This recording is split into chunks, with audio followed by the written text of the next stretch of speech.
welcome to another edition of Quarantine Kitchen. So today I fancied making some chapati. Chapati is an Indian flatbread, similar to a taco or similar to a naan. Chapati flour is used to make chapatis. That's a higher fibre, wheat content type flour, but you can use plain flour, that's absolutely fine. The word chapati actually means to slap. I used to think that that was my grandmother just playing with me because I used to snatch the really hot chapatis and I thought it was her saying, I'm going to slap you if you take those chapatis. But actually it means to slap because if you go to a market in India, you'll see people flipping them from one hand to the other to slap the dough as they're making it round. I can't do that, so I'm going to be using a rolling pin.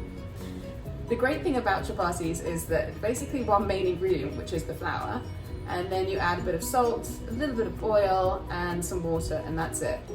So it's a great cheap recipe, and it's a great quarantine recipe because most people have flour in their houses. Okay, so let's get started. The first thing I'm going to do is just put 2 cups of flour into my bowl. It doesn't matter if you're actually that accurate, this is something you can actually do without scales because really you're going to be keeping an eye on it to see how the dough develops as you put the water in it. I'm going to add 3/4 teaspoon of salt. Now you could add any types of flavourings into this, it's super versatile. I'll also put 1 tablespoon of oil into the mixture. For this we're looking at probably just under 1 cup of water, but we'll bring together the mixture with our hands and we'll wait to see when the dough comes together and it's quite elastic, so I'll show you what that looks like. Make sure you've washed your hands.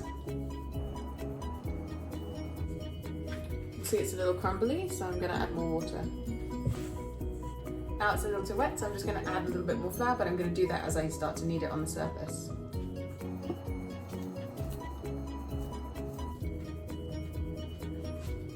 Now you can see that it's getting to a place where it's not too dry and not too wet, it's just kind of coming together. So you can move it around, for example. Now you knead it for about 10 minutes. And this is where I understand our grannies didn't need to go to the gym.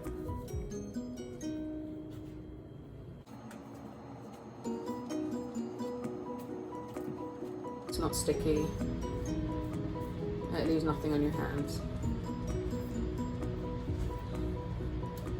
Slap, chapati. I'm going to leave it to rest for an hour, so I think grandmas do this in the morning and then come back to it 1 to 4 hours later.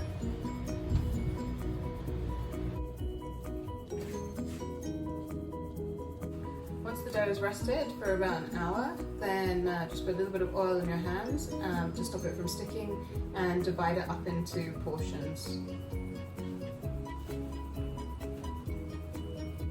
About this circle, which is about the size of your hand. I have a frying pan that I'm heating up. I'm heating it up dry without any oil in it. I will put a little bit of flour on it, and if it turns brown, then it's ready. If it turns black, then it's too hot. Aim is to get the chapati round, so I'm using a rolling pin. I am not someone who gets my chapatis round. My grandma used to say that mine were cloud shaped. Oh, I like to daydream, so it's fine with me. They taste good. You want to get them rather thin. You can see here, you can almost see my hand through it, so it's almost a little bit transparent. And if you were clever enough, you'd be able to slap the chapatis.